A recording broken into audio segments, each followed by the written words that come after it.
had cut off as the tape ended. I was saying flocks in this aft. That's not really necessary, and that's masochist or the sadist in me, because we can do a dry micro fill in that corner and make it strong enough to injure anybody that walks into it, because that's the real concern, is that this is what everyone's going to walk into on your airplane. And believe me, everybody will. So we're going to slurry the top side real quick. And we're going to take a very small portion of pure resin, paint it into the trailing edge, followed immediately by 2 layers of glass on the bias, lapping the underside. A ½ an inch is really all you need.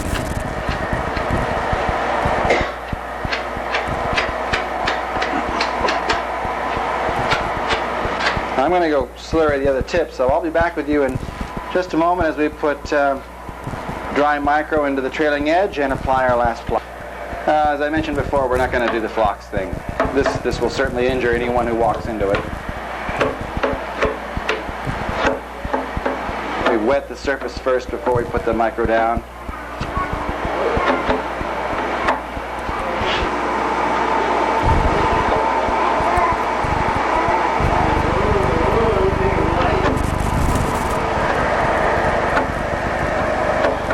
If you're asking yourself, why didn't you do a standard glass-to-glass operation? Because that would have been complicated by the fact that we couldn't wrap here. And doing this fill is just about as fast. It's not quite as strong as the glass-to-glass as far as primary structure is concerned. It certainly is strong enough for a wingtip that sees no flight loads.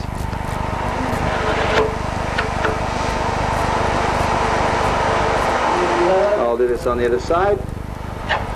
Now this laminate I've let go long enough where I had to sand that first ½ an inch, first 3/4 of an inch from my lap.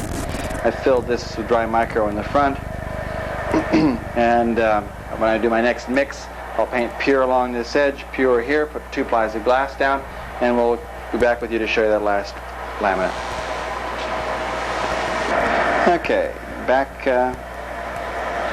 resin. This is a repeat of what you saw on the bottom, guys, but I know I'm going to catch hell from someone if I don't explain everything. Of course, I get hell from everyone for explaining everything. So, to be consistent, like I said before, it's just the first 3/4 of an inch, and it's down to as little as a ½ inch.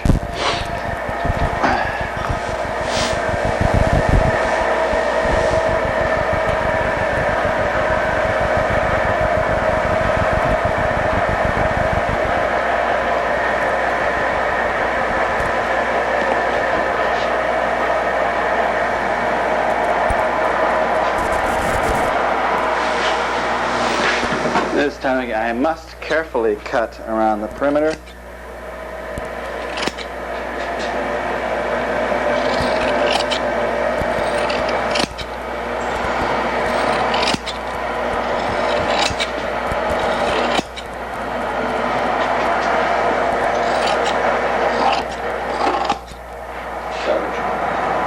Salvage? No.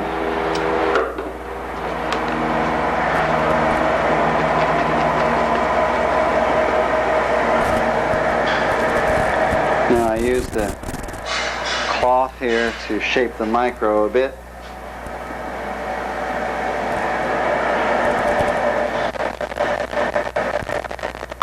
Now this is where it gets just a taste tricky.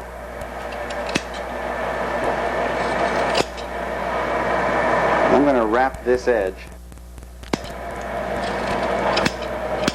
and I'm not going to wrap in this area. It is too tight to wrap.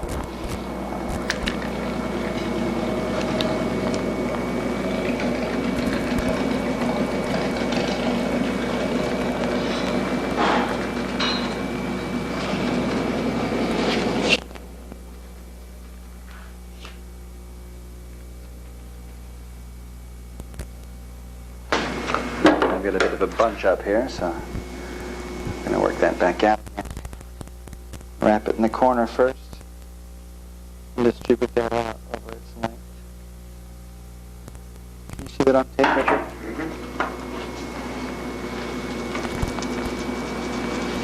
Now, if it laps onto the micro on the bottom side, don't worry about it.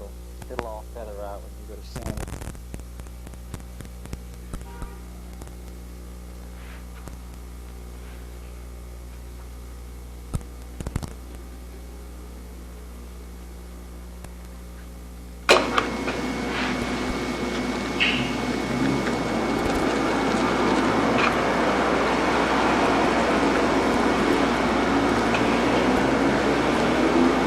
The only critical feature here on this whole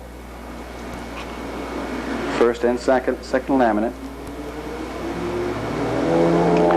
is that you've accomplished getting the transition from a wrap here to being on top of micro and then no wrap. And you'll go just about halfway down your micro before your wrap ends.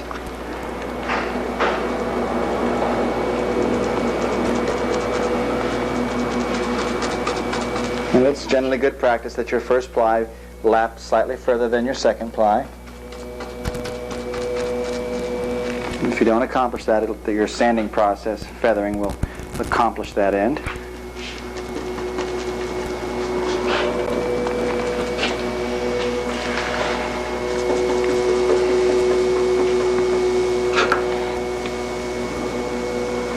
And last minute shaping of trailing edge.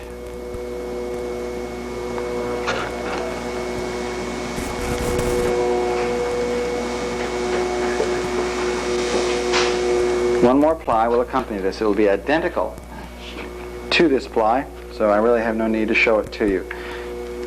Follow it. Once it gets tacky, by your microfill, treating the top the same as the bottom. Your microfill, of course, will tie to the bottom surface, allowing you to sand the whole thing out in one single operation.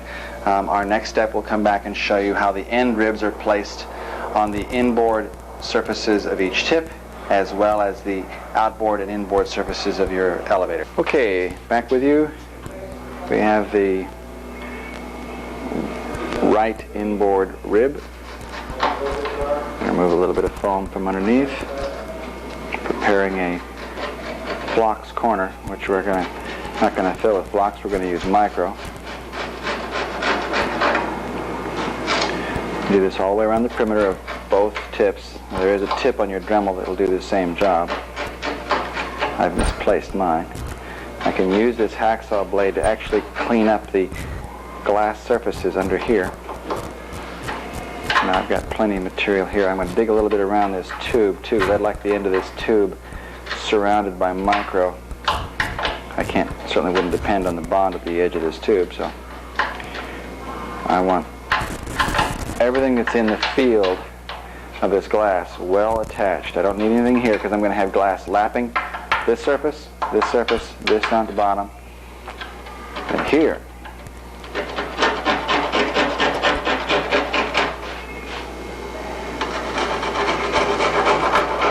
Now, I don't know if you can see that, but I'm exposing about 3/16 of an inch of this surface.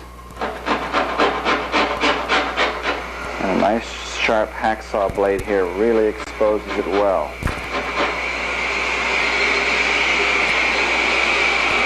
I'll be back to you in just a moment. Okay, so we've got our scrape going here. We've got a good, well-prepared surface here all the way around. Make sure you've got a good trailing edge attachment or preparation for attachment. You get good preparation all the way around everything.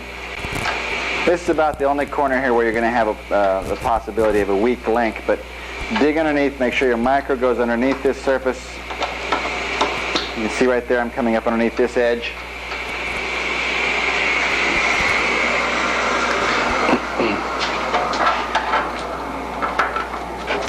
And scrape it real well, all the way down.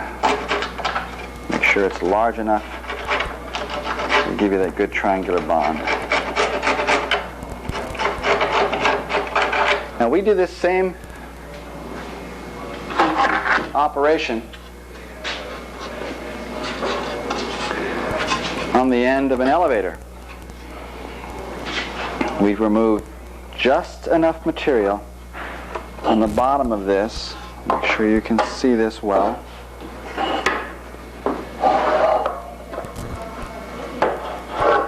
I'm going to check my video to make sure you can see this easily. Yeah, we can.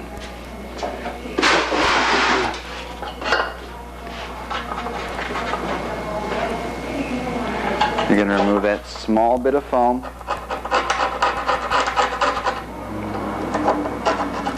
Just about 3/16.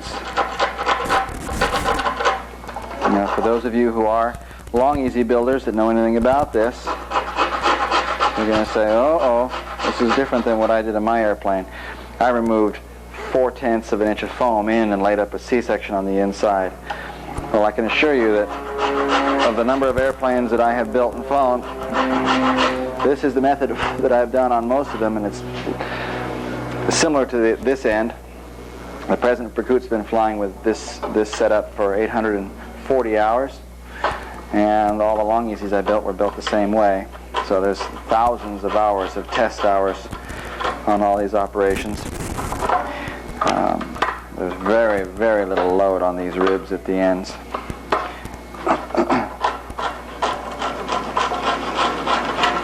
Now, before having done this, you have to have established that you had sufficient room and a good parallelism between this surface and the end, so that your cosmetic edges are justified front and back. As if they are not, it'll stick out like a sore thumb. So do make sure that you have the distances established. 1 ply of bid on each surface is more than sufficient. So we're going to brush this with resin. Apply dry slurry on the surface, dry micro in the corners, and 1 ply glass over the entire surface. And as soon as it becomes tacky, the West is fine here, then you cover it with West micro and sand out after it. Prep's done. I've mixed up 1 shot of resin, and I found this monster brush, a whole box of them. An acid brush would be fine for this. I'm going to wet this inside corner all the way in here. Then I'm going to wet everything underneath this area.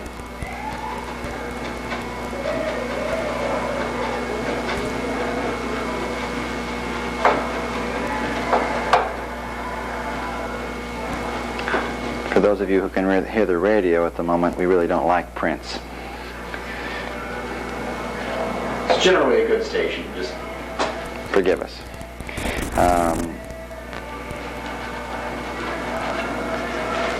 Okay, now I've got a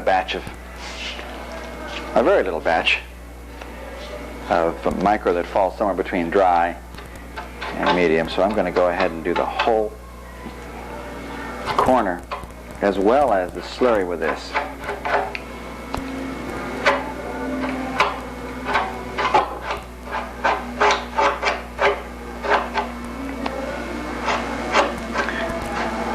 For those of you who know how this movie is going to end, you can go to the next portion.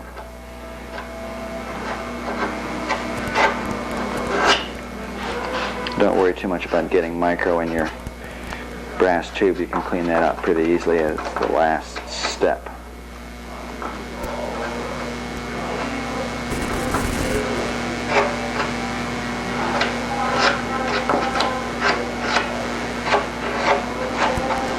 Overfill it slightly, because it will transfer to some degree into the cloth.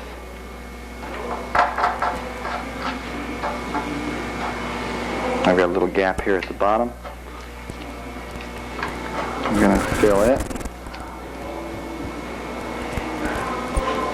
This is not a primary structural area, so don't be too concerned about getting a little bit of micro on your glass in this area.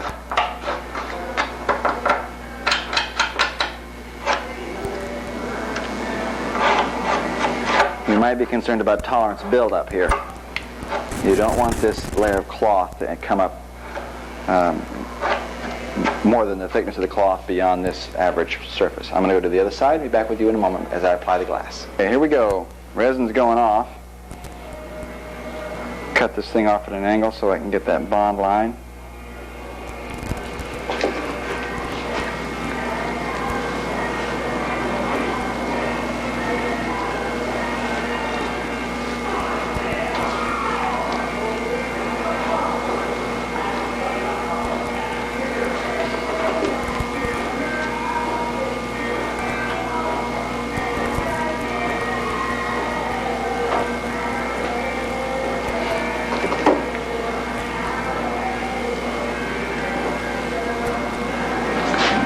That's it for this portion of the show. I'm going to be doing the other wingtip before this resin goes off completely. Make sure you wet it out fully to the edge so you get a nice clean knife trim.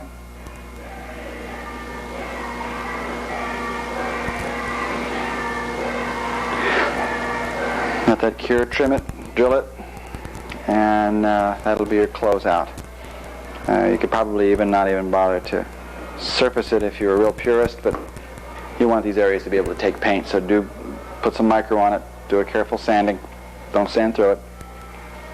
And we'll be back. Portion of our video for the A kit will handle the inboard counterbalance weights and the outboard counterbalance weights. The outboard counterbalance weight, the outboard edge is 6.7 inches from the outboard end, and it's made up of your precast weight. Don't change it for any reason. A piece of the high density foam that you will use as a spacer block on your leading edge, like so, and a jig that holds all of them in place, like so. Our 5-minute epoxy, I'm just going to choose any place along the leading edge here. How's that show up, Richard? That's fine. I want to do it cross-sectionally. This is going to go on like so. This is going to attach on the leading edge of it. You notice it's a little thicker. And the jig we will 5-minute or super glue to the top side of the canard in the appropriate place. This will be 5-minute epoxy to the leading edge. This will be 5-minute to this. Once it is firmly in place and hardened, then we remove the jig, clean everything up, prepare the surfaces top and bottom for 2 straps of unidirectional glass that will run from the bottom across the top to here. Or in your case, unidirectional carbon fiber, and we'll use 3 layers.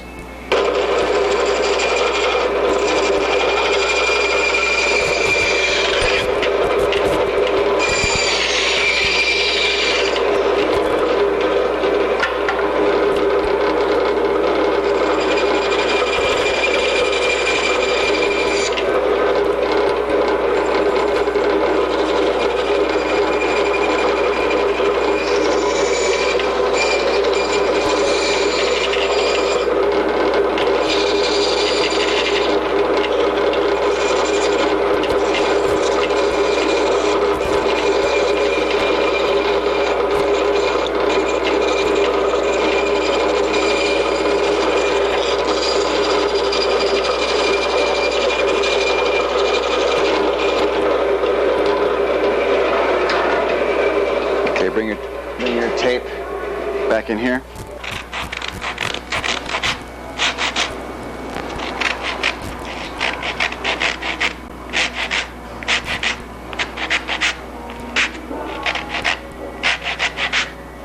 Having already fit one of these to the torque tube, oops, yeah, backwards there, then I can make a comparison here. One to the next.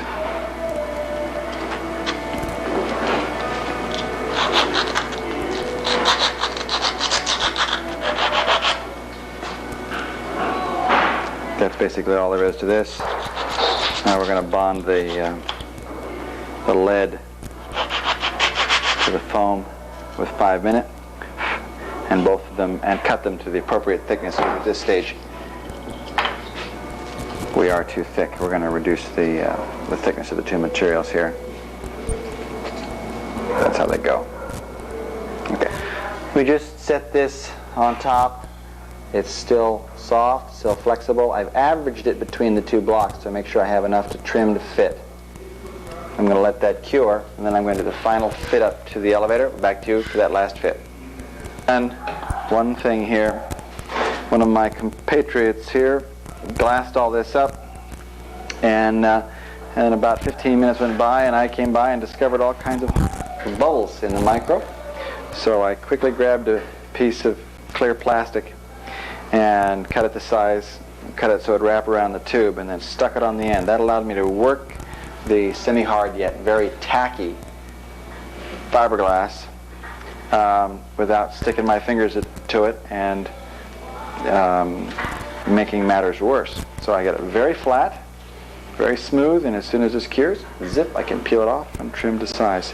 The other side had pretty much the same problem, but it was undercut, so I stacked a bunch of micro on the surface.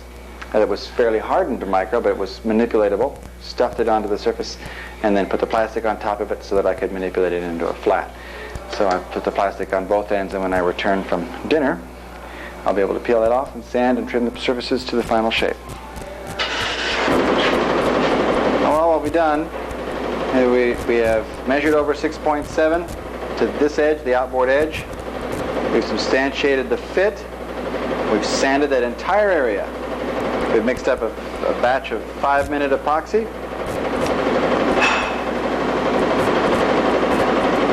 Made sure we've got a good attachment to the tube.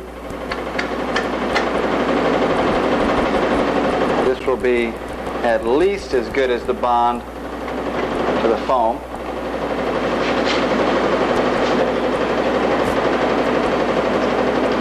Flat curved side is down.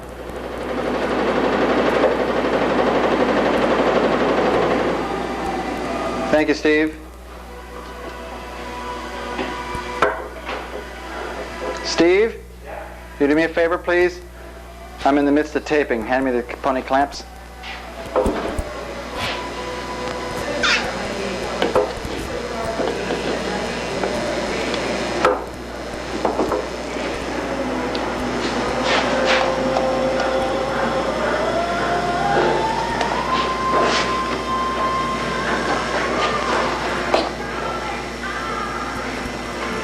Okay, the last thing we do is establish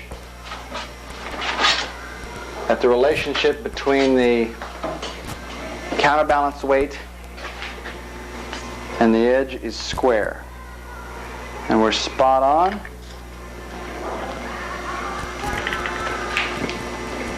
Clean any more of the 5-minute we can away from the surfaces. An awful lot less work to be done after curing, if we're already cleaned up.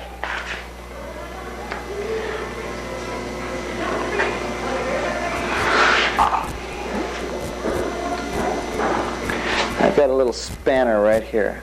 It just doesn't seem to fit right, so I'm going to fill that right now so that I can sand the foam and the bottom of this to match at the same time. Now check it one more time.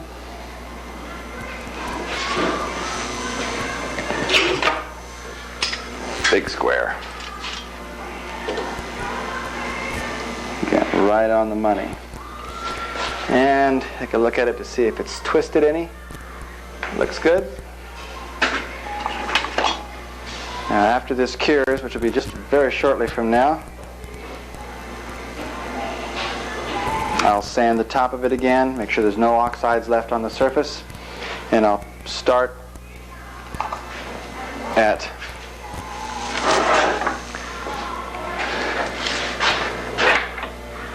about 1.5 inches from the trailing edge. My first ply will go around, second ply will be a 1/2 inch from that, third ply will be a 1/2 inch from that.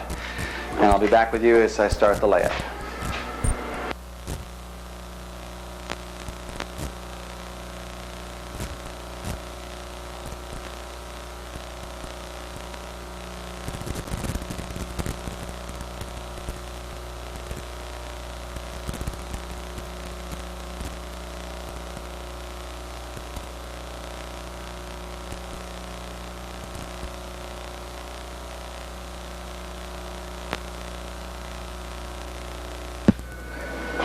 Okay, back on. I'm going to grind this off flush with the bottom with this wood rasp. And make sure it ties in tangent to the bottom of the lead weight. Across our 5-minute epoxy. It doesn't appear to be quite hard enough to machine, but it is in line. You can see that. We have a nice line from this surface across the bottom into the weight. Still a little lump there. So we'll machine that off.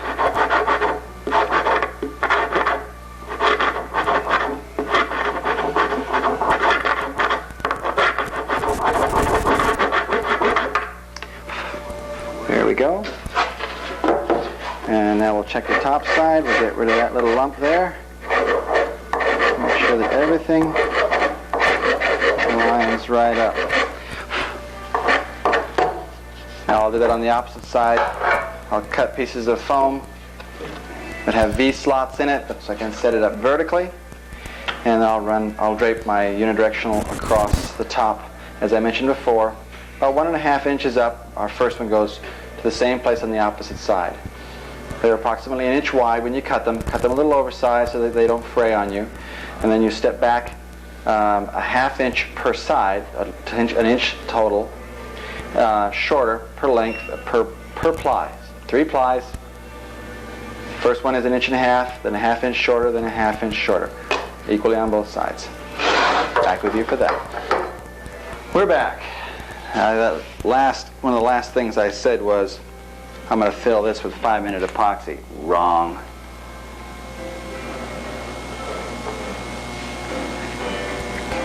Fill that with safety epoxy, 2410, 2187, 83, 84 flocks, but not 5-minute. The bond of the foam is one thing, but between laminates and lead, no. I've got a little bit of flocks here that I'm smearing onto the foam core, and I've got my unicarbon. It's over wide, so that I can do a little stripping on it without concern. Pull it taut and straight so all the filaments are straight.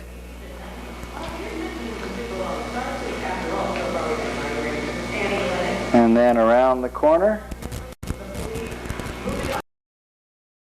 and down the opposing side, and then I'll cut it off to length here after I wet it out.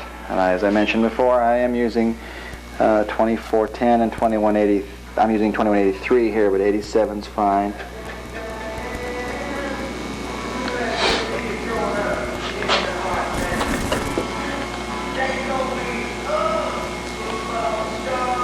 There's that damn radio station again.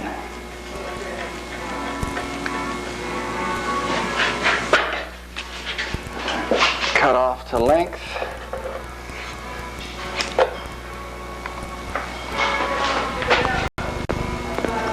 Sides.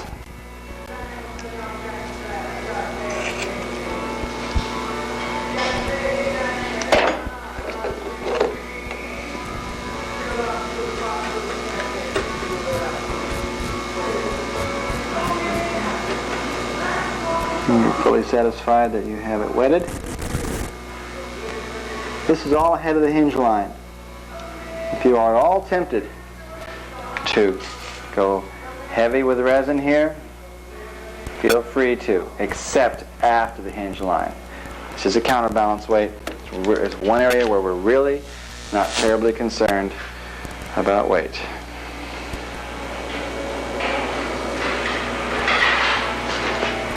Except after the hinge line. Yes, I keep losing filament here. Okay. Shorten it up by 3/8 of an inch to 1/2 an inch. Go around the corner again. Opposing side.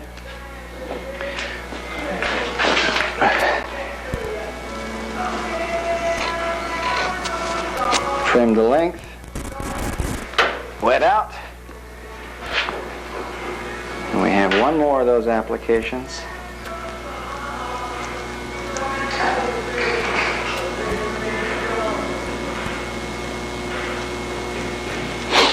After this cures, what I'm going to follow with is trimming the two sides and then painting the sides of it with pure epoxy. Maybe mix a little bit of microballoons so I can sand it out.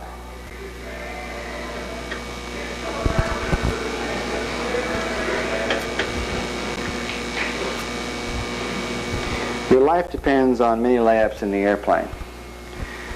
And this particular one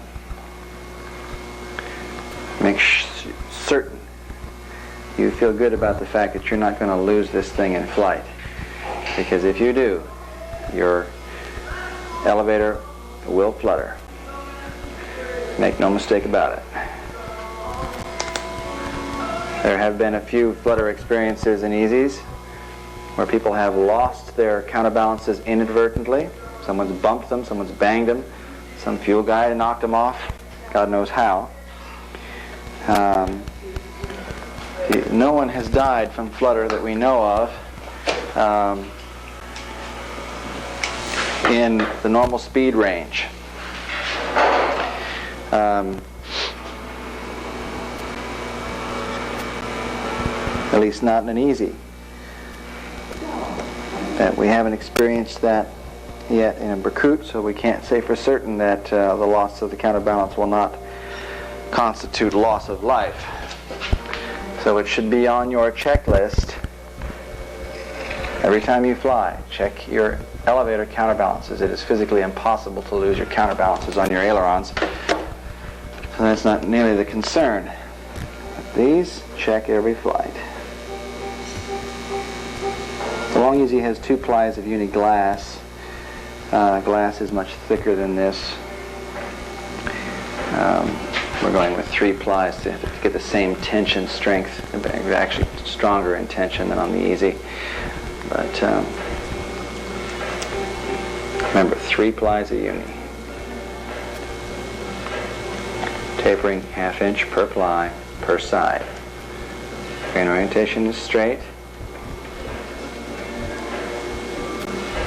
Don't worry about the little bit of feathering you're going to have to do with filler around the counterbalance.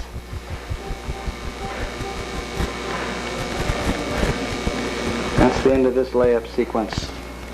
After this fully cures, or even partially cures, I'll trim it, and then I'll mate it to the Canard, and mark where my depression has to be made in the Canard, and put about 0.06 to 0.1 gap around the counterbalance weight, and then put 2 plies of glass into the depression. And we'll show you that as the next step to completing your A kit.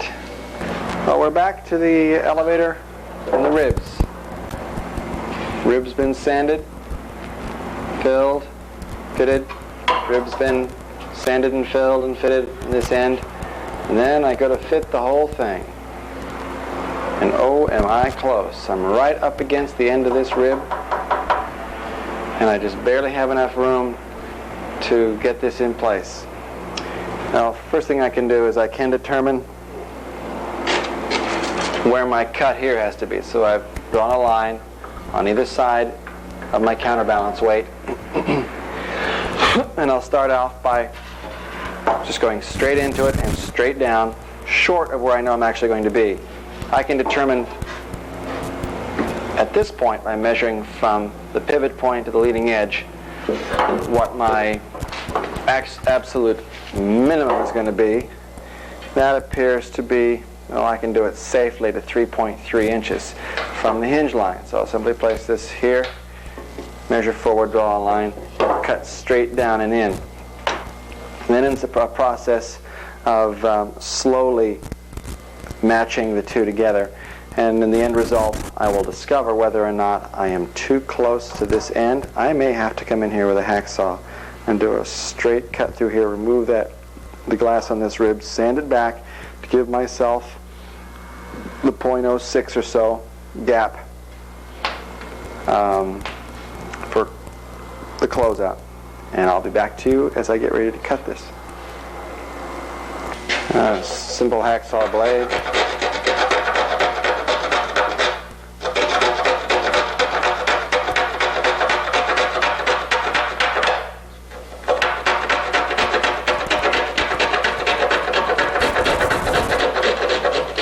Just to the point where you can feel sliding on the top skin.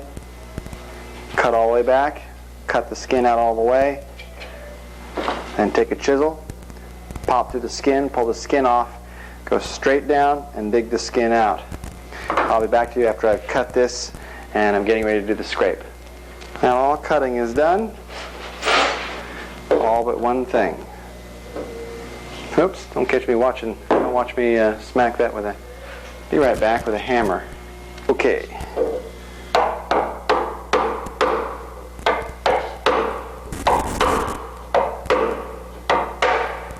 Poink!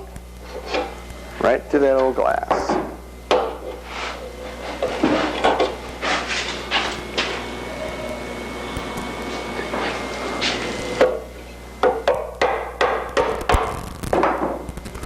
That's not what I wanted.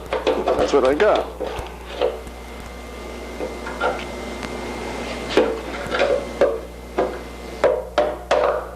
There we go. You're right up against the PVC that is used to support this outboard hinge. Go through the rest of the PVC. Probably a better tool for this would be a longer hacksaw blade. But you've got to cut through this in a nice clean line before you go digging out the rest of the material.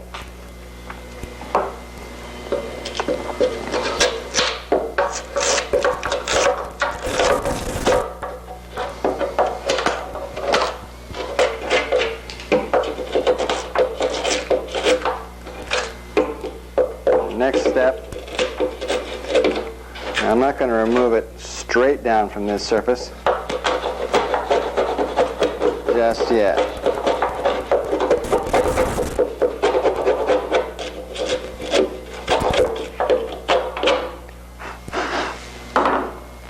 Take the elevator, go back and check it in its receptacle here. And it becomes more obvious that I am too tight on the end rib.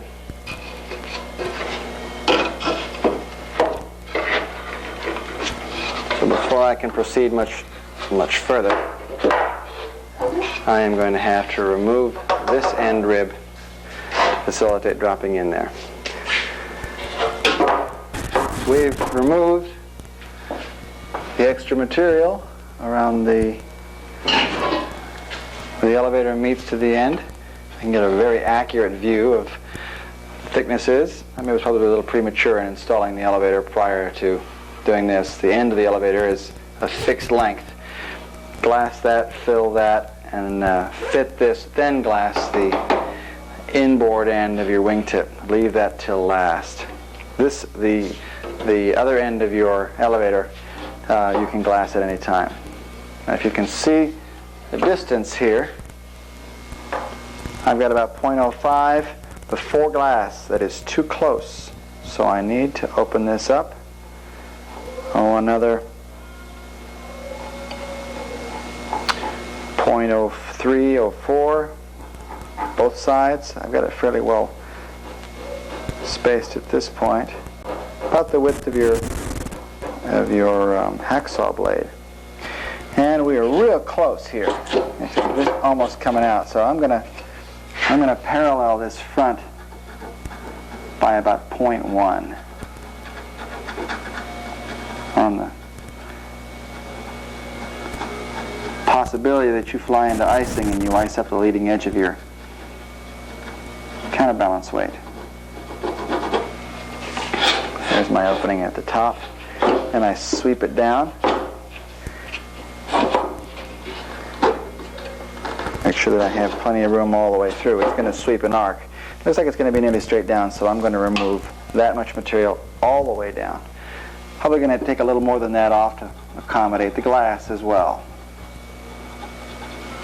But when you're through cutting and carving, make sure you have plenty of room for the movement of the counterbalance weight and your 2 plies of glass in this depression. Back with you again. Now the slot is a full 1/10 of an inch wide, possibly even a hair larger than that. Let's take a good close look at that. We're spaced right in the center of the hinge here. We have a good gap on this side with room for the glass.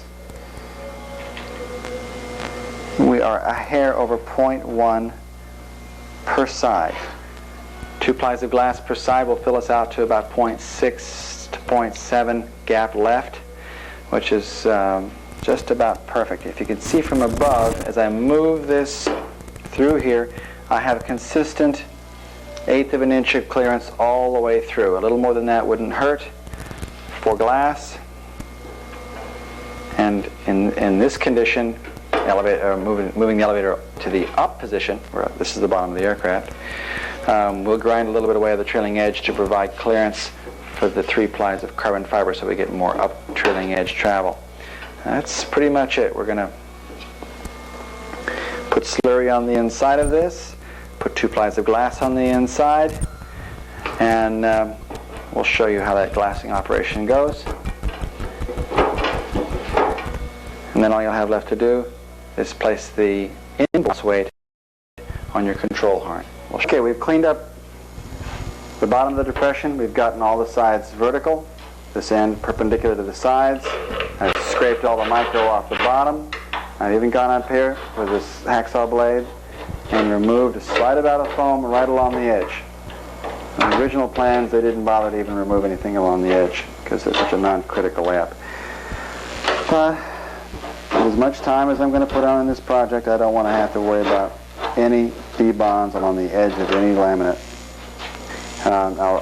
On this surface, I have the 15, 18 pound density PVC foam with the hinge bonds into, so I don't have to do a flux or micro corner here. I've dug on a little bit of material here, just going straight in, and a little along the area just in front of the hard point.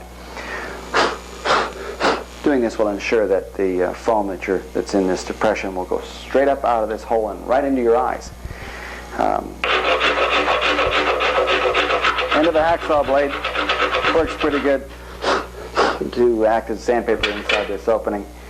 Now I'm going to mix up a single shot of West resin and do a very dry micro fill in this area. Very dry so that it just stays on the walls and helps hold the cloth in place while I tack it in the corners. So back with you as I apply the micro. Before we put in the slurry, cut the cloth to size. And it's about 5 inches by 7 inches. You'll notice that we can get it all the way in here. It does things you'd never expect a single ply glass to do. Goes right to this edge, goes all the way around the corners, and it defies physical laws. 5 by 7. Now I'm going to mix up the West. Be back with you in a moment. Alright, the aforementioned micro. Make sure to get rubbed into that corner.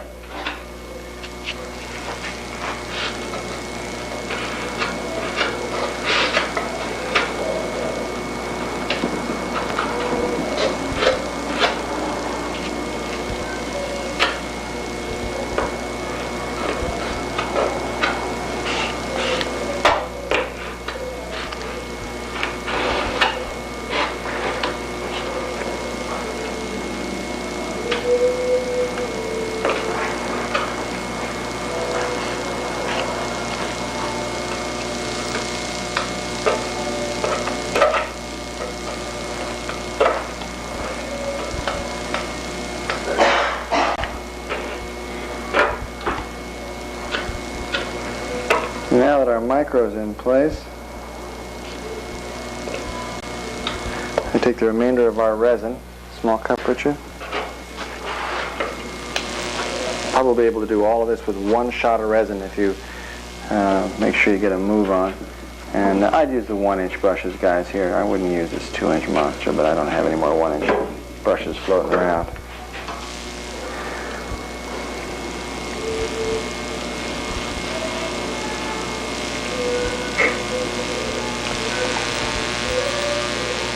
I'm going right for the bottom corner.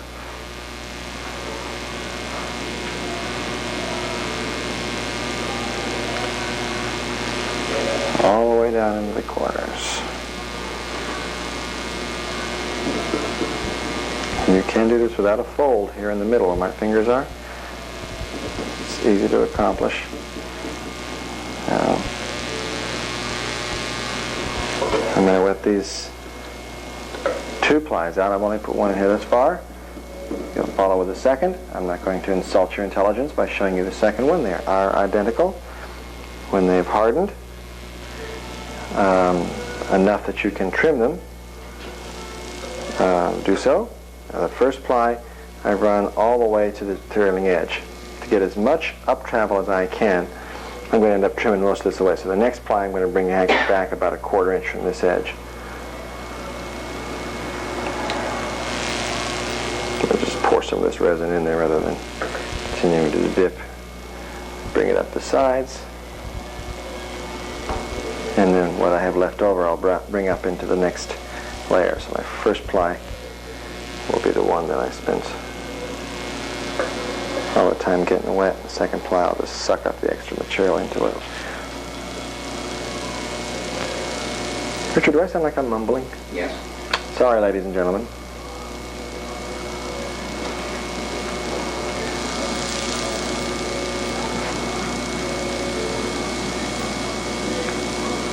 Actually, you sound more like you're babbling, but that's neither here nor there. Okay.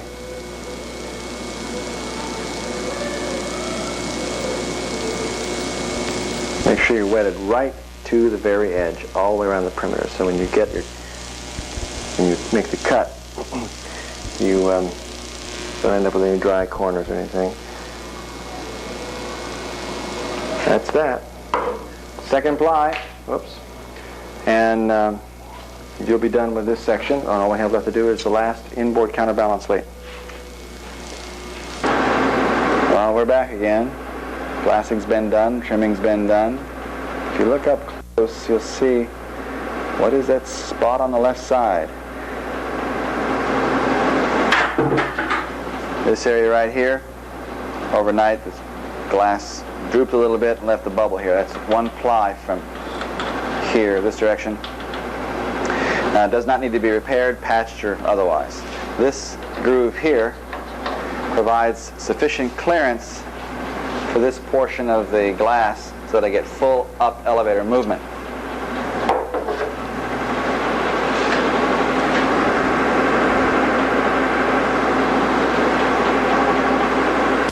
We'll show it to you now with the elevator in place.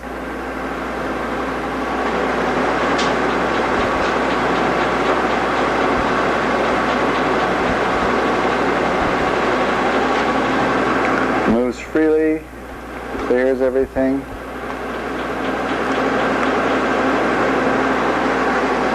Even gap both sides.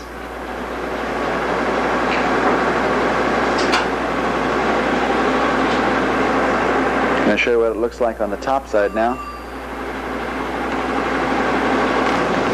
Again, ease of movement, freedom. You notice a small notch here. Never done that before, but it's the only way I can get absolute max up travel because this would impinge on the trailing edge. I'm getting complete contact all the way through. Now I'll show you up close.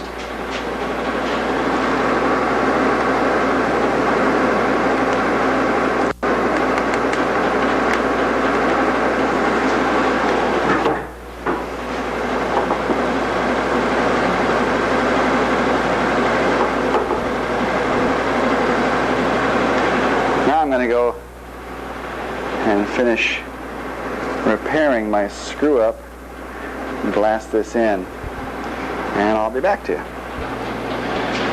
So we're on the last step for the A section plans. The 2 rectangular counterbalance weights, are going to be mounted on the inboard surfaces of your control horns. Now, I haven't cut out the counterbalance weight depression on this elevator, so I can't show you what it looks like side by side, but essentially what will happen is that you'll have one counterbalance here. You can mount flush to this side of the horn or this side, it really doesn't matter, in this fashion. Bolt projects this direction. This is a 7, actually needs an AN3-6. And then you'll drill into this side large enough for an MS-2104-2-3 nut to go nearly flush with the surface, so it doesn't interfere with the control horn. The other one will go in from this side, and I'll be back to show you what that looks like after I've drilled the holes. As you drill the holes, by the way, since this is lead, you drill very slowly, very little pressure. If you do it on the drill press, you can control the speed that you're drilling. You can drill these either the steel or the lead first. I wouldn't drill the two of them at the same time. And then transfer punch from the lead to the steel if you wish, or drill this, transfer from the steel to the lead. It's not a very critical positioning. I would run all the way to the end, and all the way to one side. And again, countersink for the nut so that it sits flush. More specifically, on this particular piece, this is the right elevator, the one with the short tube, because you do not want the nut to impinge on the push rod end. Now we've drilled the aluminum 3/16 counterboarded 1/4 inch. More than likely it'll need to be counterbored a little bit more to a slightly larger diameter, but you'll determine that as you're actually putting the nuts in place. Back up the piece with a weight, give it a smack. Back up this piece, give it a smack. Drop it off, and I dare say, I hope we're able to see two marks. Yes, they're visible faintly. One there, one there. I'll expand on those with a machinist's punch, drill them out to 3/16, run the bolts through, tighten up the nuts. Don't tighten too much, you'll just keep displacing lead. One little detail I neglected to mention was that the screws that go on this interior are flush head screws to avoid the rod end going through here. Probably not of much concern, but you can see it protrudes through slightly.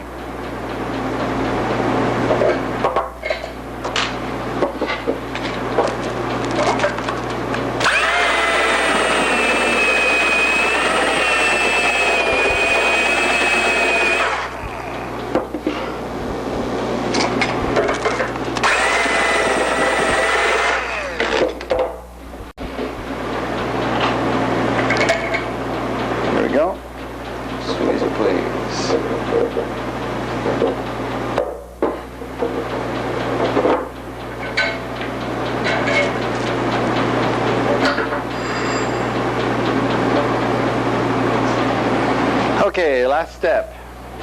The countersink that was in there before was 1/4 inch, not large enough. It needed to come out to 3/8, which is the diameter of the end of my nut driver. On final analysis, these two screws, machine screws, could have been standard AN nuts. They don't get in the way of the rod end at all. Have I not had my coffee yet this morning, or something? Something is definitely awry. Keep vacillating back and forth.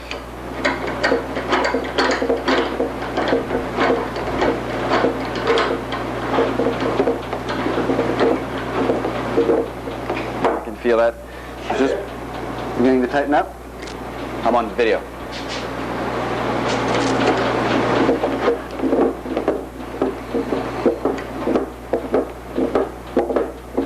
last one tightened up. I'm sure you can see clearly here. You can tell when everything is just about right. When you reach the point where you don't have to hold it with a screwdriver any longer, you're just about right. You can feel the lead compressing. There's the final fit. The nut is just about flush. We'll wait for it to refocus here if it's going to. Oh, it's focusing on something altogether different. Can't make up its mind.